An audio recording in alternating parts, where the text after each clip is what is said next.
Thanks for joining us online today. If you've been impacted by this ministry and have a story to share of how God is working in your life, we would love to hear it. Send an email to amen@anchorpoint.tv. Also, you can help bring messages just like this one to others who need to hear the hope and the love of Jesus by investing today at anchorpoint.tv/give. Now, we hope you enjoy today's message. And we are in 21 days with God. Man, how's that going for everybody? You doing all right? How was the week? Give me a thumbs up if you, okay. If you tried something, give me a thumbs up if you tried. There we go, yeah.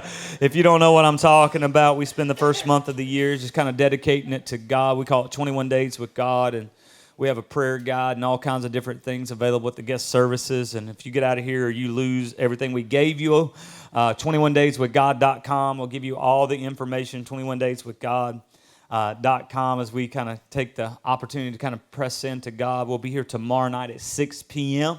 If this is your church home, I challenge you to be here 6 p.m. Child care is provided as we do Monday nights in January. Just press into God. If you've got your Bibles, go ahead and grab them. Exodus 13, if you got your message notes, and I hope you are taking notes in this series. And we have free binders and note sheets as we're in part number 2 of Here to There. And really just trying to give us handles on how to get from here to there, you know. New Year's always reminds me of just a time that we can reset, whether you're a resolution person or not. I think we can all hit the reset button, kind of like back in the day when I was playing Nintendo and losing. Come on, somebody. You know, I hit that reset button. You don't know nothing about that. And I don't know where your there is, but I know everybody has got a there. And today is January the 12th, and statistics tell us that we can focus on something for about 12 days. In fact, typically at the end of 12 days, you have lost interest. So my job today is to keep you interested for the next 14 days as we kind of walk through this together.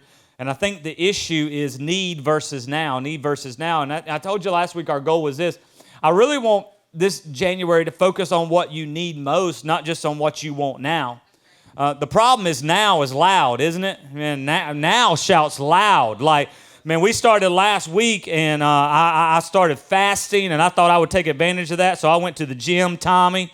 Yeah, I went to the gym, and I weighed in on Monday. I worked out all 5 days, Tommy, all 5 days. I went back to the gym, and I weighed in on Friday, and not much had changed in 5. I mean, I was kind of hoping that by now I would have lost a little bit of something, but, you drink a Diet Coke, you think you lose 10 pounds. But anyway, I mean, and But we got to be careful in a season because we can have our energy, our efforts always focused on now, but we really want to focus on what we need most in this season. And last week we learned that if you're going to go from here to there in the book of Exodus chapter 3, we learned that it's going to be hard. And this week I want to kind of fast forward from Exodus 3 to Exodus 13. And when we get to Exodus 13, the nation of Israel has been enslaved to the Egyptians, the most powerful nation in the world at that point for 400 years. Moses has been called by God. He has went to Pharaoh in his best Charlton Heston voice, said, "Let my people go."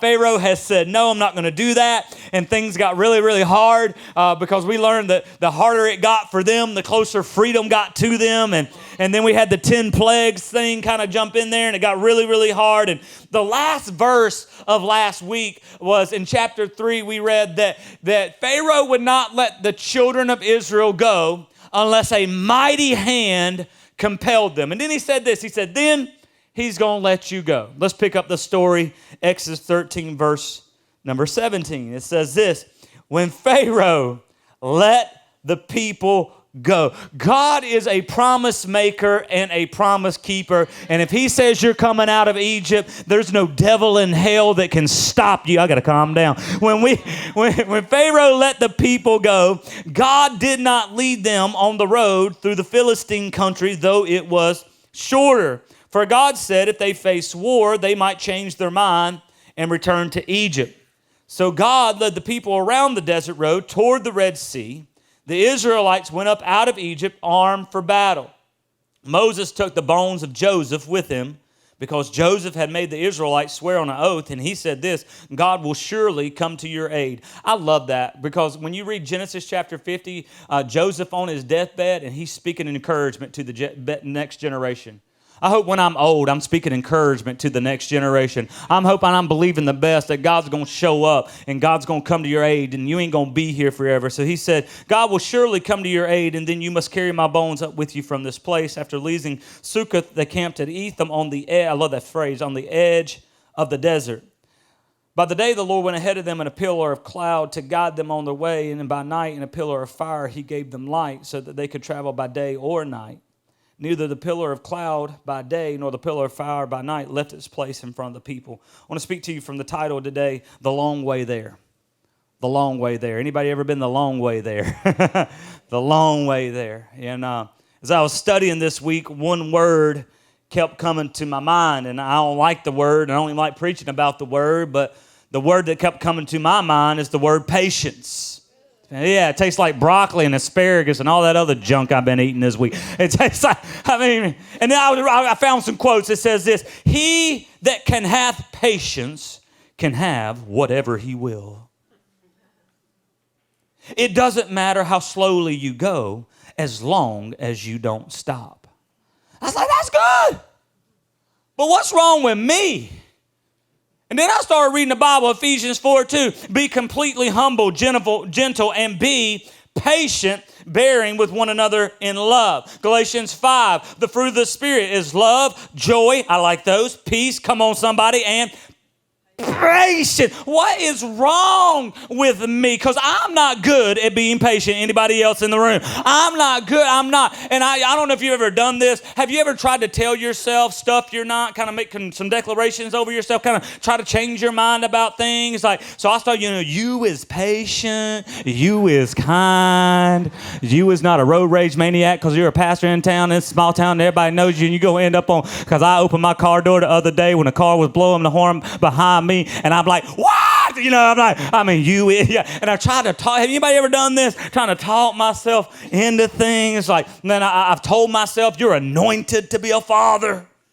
You're anointed to father those kids. You're anointed to be a godly example. You're anointed to raise leaders and not followers. You're anointed. You're too anointed to be just jointed. You're anointed. Yes, I am. I'm anointed. And I felt anointed till I get up in the morning and I would click on Instagram and I would see a dad at 6:30 in the morning at Chick-fil-A eating chicken minis. And at 6:30 in the morning, I'm yelling at my kids, get your clothes on. Don't put your toothbrush in the toilet. What is wrong with you? I'm the only one who does that. Looking at me like that. I begin to think, like, what is wrong with me? You ever thought that? Like, what's wrong with me? Like, you see people on Instagram, they having date night, and you just had fight night. Come on, somebody. Come on, you know what I'm talking about. You're like, what is wrong with me? I bet I'm not alone. You're making me feel alone, 8:30. You're looking at me like I'm alone. Let me rephrase this. I know I'm not alone, because some of y'all can be impatient in the Chick-fil-A drive-thru, which is the impartable sin. I mean, you actually gain time when you go to Chick-fil-A. What's wrong with y'all? Be impatient. Honest, the only way I know how to be is to be honest. I look at other people that reach milestones, and I'm like, why they get there so fast? Why can they do in 3 months what's took me 10 years? Why they get that house? How? I know where they work. How? Oh, y'all don't do this. Okay. Okay. They always on vacation. You know them people. Like, why? And it seems to me that, if I'm honest, a lot of times I look at where they are and I look at where I am and I think, what is wrong with me? And ultimately it comes down, for me, the pace of the progress. I think that's probably the biggest issue on the long way there. It's the pace of your progress, because you think, well, I should be there by now. And this is one for me. Pastor Ryan, I thought I'd be there by now. And I can't believe they're there by now. And where should I be by now? And we kind of look at that as the pace of our progress. And ultimately, when the issue is the pace of progress, you kind of feel like you're falling behind. Even though this is there's not really a score system that we should be comparing ourselves to. We kind of feel like we're falling behind, but we learned last week we need to learn to redefine our progress. And I've learned in my life being patient is progress. Like learning to be patient is progress because it takes faith to be patient. So when God has me being patient, here's what I figured out. He's building my faith for an assignment that I have yet to receive from him. So I started saying things like this: patience will pay off. It might not pay off when I want it, might not pay off how I want it, but patience will pay off because in due season, God will show up in my life. And I believe in due season, God will show up in your life, and he'll take weakness and make it strength. He'll take sorrow and make it joy. He'll do what only he can do, and he will be glorified in it all. Because if I'm in the long way, if I'm on the long way there, I'm on the long way on purpose. Come on and say amen. I'm on purpose there. So I want to give you a few things for everybody that's on the long way there. From here to there, you're on the long way. Number one, jot it down, is this: don't fall for shortcuts. Don't do it. Because shortcuts overpromise and underdeliver. Everybody in this room say thigh master. Suzanne Summers. Some of y'all ain't old enough for that. You ain't old enough for that. 13 minutes a day with old Suzanne gonna make you can't out-exercise a bad diet. Anyway, this is not, I'm sorry. This is not a health seminar. Just thought I'd throw that out there. Don't fall for shortcuts. I don't know what's wrong with me. What is wrong with me, Justin? I'm always looking for shortcuts. I started using maps for places I know where they are to see if there's a shorter route. Is this insane? Is this insane? Ooh, that route's 2 minutes quicker. You know, that's right. But with God, the shortest route is not always the best route. Look what the text said again. When Pharaoh let the people go, God did not lead them on the road through the Philistine country, though that was, say it with me, church, though that was what? Shorter. For God said if they face war, they might change their mind and want to go back to Egypt. So God led them around by the what? By the desert road toward the Red Sea. The Israelites went up out of Egypt armed for battle. Now look at your text. Now you see the contradiction in the text. For God said, if they face war, they might change their mind. But later in the text, it says the Israelites went out of Egypt armed for battle. The Israelites may have been armed for battle, but they were not ready for war. Let me say it like this. They had the equipment for a battle, but they did not have the endurance to sustain a war.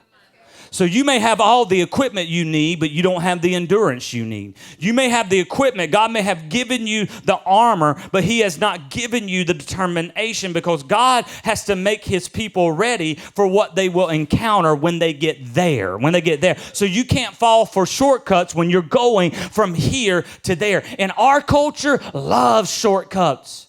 Oh, we love a shortcut. In fact, we want success, but without the experience. The problem is if you get success without experience will crush you. Like we celebrate the gift, we don't celebrate the grind. But anywhere you see a great gift, there was a lot of grind you didn't see behind the scenes, because there is not a shortcut from here to there. There is no shortcut to deep faith. There is no shortcut to a 50-year marriage. You know how long it takes to build a 50-year marriage? 50 years. You know how long it takes to build 20-year relationship with God? 20 years. There is no shortcut from here to there. In fact, if you shortcut your relationship with God, you won't trust him when you need him there. See, I got to learn that on the long way, that you know what? God's purpose outweighs my frustration, because God, I don't want to be on the desert road sometimes. I don't want to be on the long way. But you know what? Though I'm frustrated, God, I got to trust your purpose in this. You got to remind yourself that every good and perfect gift comes from the Father in heaven. And if he haven't released it in my life, he must have a good reason, because he's a good Father with a good plan. So with good intentions for me. So you know what? Instead of assuming the worst about God, I'm going to believe the best, because he's got the right plan for my life. If you're with me, say amen. Amen. If you're on the long way, you got good company. King David and Goliath, he had to take the long way. In fact, when he was a shepherd, it took him 5 years from being a shepherd to being a giant slayer. 5 years. So God hasn't answered your request in the last 5 days. That don't move me that much. In fact, look, watch this. From the time he was a giant slayer to the time he was king, 27 years. You upset over 7 days? Today's day 8 of 21 days with God, and you upset over 7 days? You think God's concerned with your 7 days? I've been fasting and praying for 7 days. 27 years. Paul, great apostle, born around 2 AD, 4 AD, converted around 36, so about 33 years of persecuting Christians. Meets Jesus on the road to Damascus. God calls him to go preach the gospel, the epicenter of the world, from Rome. Do you know how long it took him from Rome, or from Damascus to Rome? 26 years. God has people in the long way on purpose, and if we're not careful, we will substitute speed for success. Can I tell you something? If you get there fast to the wrong destination, nobody cares. What good will it do to get quickly to the wrong place? So I have to trust that God's way is the best way. Because did you notice in the text, throw that text back up there, did you notice in the text that he protected them from enemies that they could not see? You see those 2 words, the Philistine country? God is so good that he will protect me from things that I can't even see in my future. Like, you got to understand, God knows best when you don't like it. God knows best when you don't understand it. God knows best because he sees things that I cannot see. Even when tragedy strikes my life, he knows how to take what the enemy meant for evil and turn it for good. So I'm not going to fall for a shortcut. I'm going to build my strength, and I'm going to wait for God to show up. And when he does, I'm going to be armed and ready. I'm going to be armed and ready to take it to the enemy. Come on and say amen. Second thing is this, jot it down. Second thing is this, you got to follow God's guidance. If you're on the long way, follow God's guidance. We got to choose wisely in this area who and what we follow, because everybody in this room is following something. We follow culture, we follow trends, we follow our emotions, we follow our family, we follow companies, we follow brands, we follow what we do. The supernatural, and I jotted down like this in my notes, the supernatural life that we desire is on the other side of following God's guidance, and he makes it so simple. And here is the formula. He leads, we follow. I mean, we can go through a 12-week discipleship course, but let me kind of condense it down. He leads, we follow. It's kind of like elementary school. It's kind of like follow the leader. Somebody's the leader. Everybody else follows. Okay, you're not tracking with me. Okay, it's kind of like the state trooper on the interstate. The pace car, come on. He leads, we follow. And when he pulls off the exit, it's like, green flag, checkered flag, Daytona.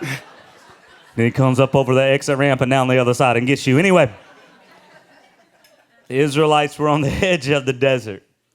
They were on the edge of the unknown. And they had no idea the journey that was in front of them, but God did. Watch what it says. By day, the Lord went ahead of them in a pillar of a cloud to what? To guide them. To guide them on their way. And by night, a pillar of fire to give them light so they could travel by day or night. You got to understand this. He still guides. He still guides. That's why we're pressing into God. He still guides from here to there, and you will not accidentally end up there. You can't blame your way there. You can't excuse your way there. You can't drift your way there. You must follow God's presence. You must follow God's spirit. You must follow God's word. You must follow God's leading. You must follow God's guidance from here to there. And here's the responsibility. God provides the guidance. We provide the obedience. That's the way this thing works. Because God will not lead you to the wrong way. The long way, maybe. Wrong way, never. And many of us blame God because we end up somewhere he never led us.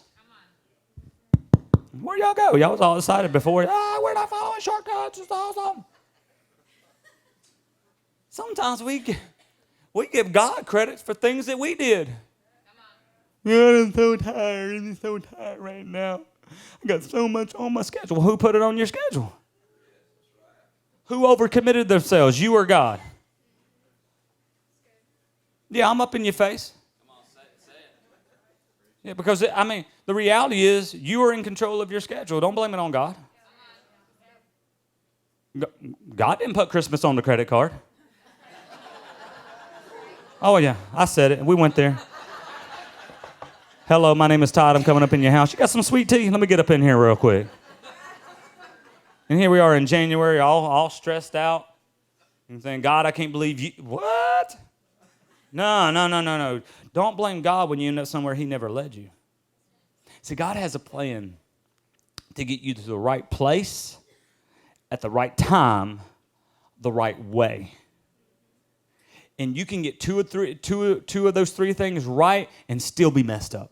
He has a way, a plan to get you to the right place at the right time, but the right way. And one of my life mottos, and if you're around here every January or a few times a year, you'll hear this. I said this probably going back to 2013, 2014. When God is first, life is best. And you cannot fully follow God if he is not first.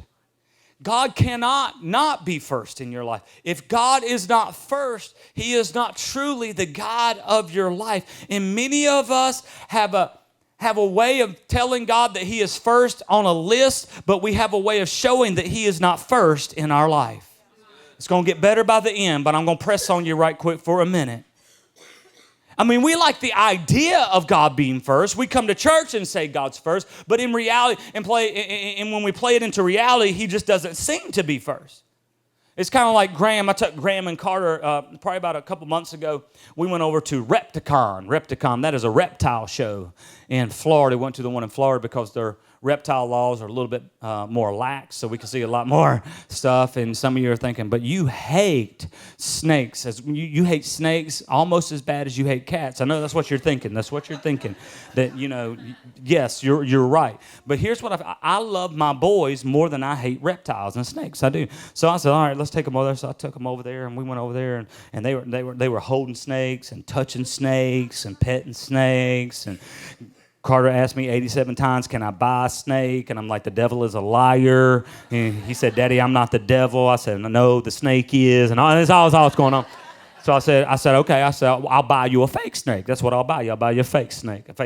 So we get the fake snakes. And Carter, he kind of plays with his fake snake for about 5 minutes, and he's done. But Graham loves his stuff. He keeps up with his stuff. He knows where his stuff is. He had his fake snake for days, weeks. And he would leave that joker laying around the house. Y'all, I come in, I have my hands full one day. I come in the house, I'm walking through, lights are off, we got dark wood floors in the rental house, and I come around the corner, y'all, I was speaking in tongues.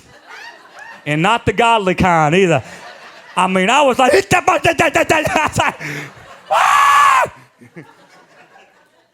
I took that fake snake, cut it up, and threw it away. Graham came home, where's my snake? I said, I don't know. The devil is a lie. Anyway, I was like, I like the idea. I like the theory of him having his little fake snake. I hated the reality of it because that changed my life a little bit. See, a lot of us, we like the idea of putting God first. We will even say God is first. But for God to really be first, it will change your environment a little bit. And when God is first, life is best. In fact, God is a better God than we give him credit for. Because I see it in the text. He gave them a cloud to guide them on their way. And I love this. By night, in a pillar of fire to give them light. God is so good that he gives the children of Israel a nightlight in the desert.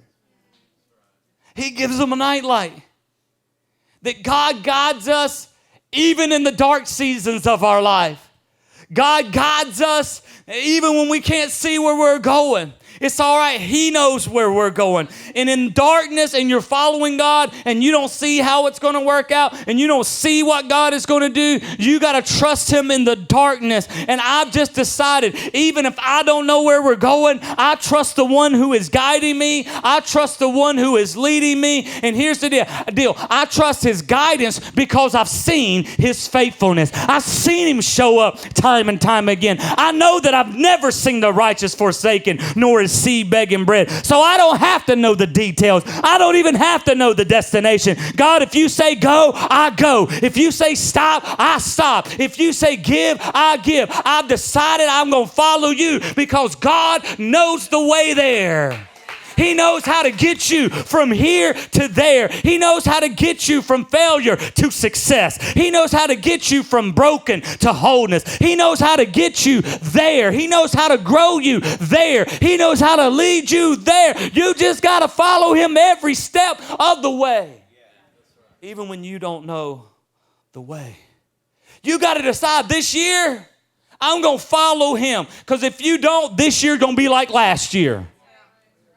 If you don't give God everything you got in this 21 days, I want to prophesy to you right now. 2020 is going to be like 2019. You're going to end up at December discontented, depressed, wondering why, how, and you're going to be saying the same thing 365 days from you. This is my year, 2020. If you don't give God everything you got, if you don't press into this, it's going to be like 2018 and 2017. And 2016. But if you press in this season, say, I'm not going to take a shortcut. I'm not taking a shortcut. I'm going to do the reading. I'm going to do the prayer. I'm going to show up. I'm going to show up every Monday night in January, even though I don't want to be here. I'm going to show up tomorrow night at 6 p.m. I'm going to show up. I'm going to do what that man tells me. I'm going to pray what he tells me. Even if I don't like praying what he tells me, I'm going to pray it anyway. And when my kid's mad, I'm going to bring them here. I'm going to shove them back there in that kid's room. I'm going to pray to meet God. Why? Because I'm going to follow God's guidance. The third thing is this, number 3. You got to stay close. When you're on the long way there, you got to stay close. See, God designed our relationship with him contingent on closeness. It goes all the way back to Genesis. If you don't remember the Genesis account, Genesis, God created the world, put man in the garden. You know what he wanted to do in the evenings? He wanted to come down from heaven to earth and just be close. The Bible said he walked with Adam and Eve in the cool of the evening. Why? Not because God needed companionship, because something in the heart of God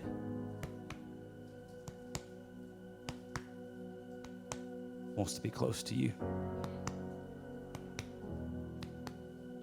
Something in the heart of God, the way he designed it, desires that a relationship with humanity is growing, it's real, and it's close. That's what God desires. In verse 22 says it like this: neither the pillar of cloud by day nor the fire by night left its what? Left its place. Notice the position in what? In front of the people. And one of my biggest battles, and you might need to find another church if this messes with you where the pastor's perfect. One of my biggest battles is proximity. Proximity to the presence of God. Because I've found that over years of ministry that my proximity to his presence is really the lifeline of my faith. Let me say it a different way. I want to warn everybody over the next 3 weeks, there is danger in the distance. The children of Israel had to stay close enough to see God, because he could see things that they could not see. And 21 Days with God is designed for us to pull in close to God. And the further I get from His presence, the less I encounter His love, and the more I doubt that He even has it for me. The further I get from His presence, the less I receive correction and conviction, and the more I excuse my behavior. The further I get from His presence, the less I feel valued, and the more I seek value in wrong places and wrong spaces.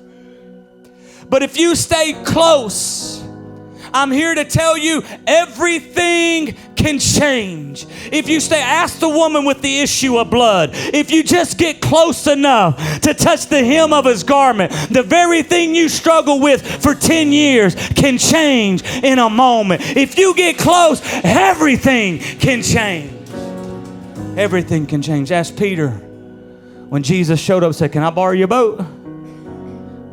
That's what He asked Peter. "Can I borrow your boat?" He didn't ask him first, "Do you want to be my disciple?" He says, "Can I borrow your boat?"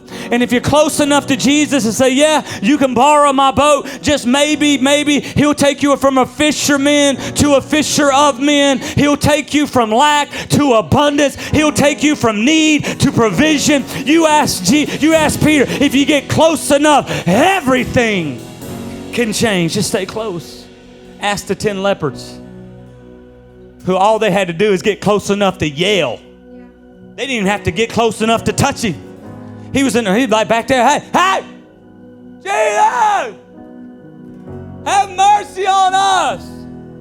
They had to stay 60 paces away, 60 paces. They yelled 60 paces, but they were close enough to yell. And Jesus said, "Go show yourself to the priest, and as you go, you will be healed." All you got to do is get close, and everything can change. If you get close, He can change your family. If you get close, He can change your mind. If you get close, He can change just get close. You got to get close. You got to get close. We cannot experience the fullness of God living at a distance from Him. So if you're here this morning and you want the next 21 days, the next 14 days, that's all we got left. You want the month of January, you want to get closer to God than you've ever been, I want you to put your notebook down and just stand to your feet right now. I want to get close. I want to get close to the presence of God. Some of you have been too casual about this thing. And you wonder why you don't feel God, and you're here and you wonder why you don't have the passion. Man, I wish I could be like, Listen to me, you've been too casual. Casual never produces closeness. So throw my question up here. Here's my question. What do you need to disconnect from so you can draw close to God? Some of you already think, "I can't come to prayer tomorrow night, national championship game." That's cool. I'm just going to disconnect so I can draw, because there's nothing more important to me in this 21 days than meeting with God.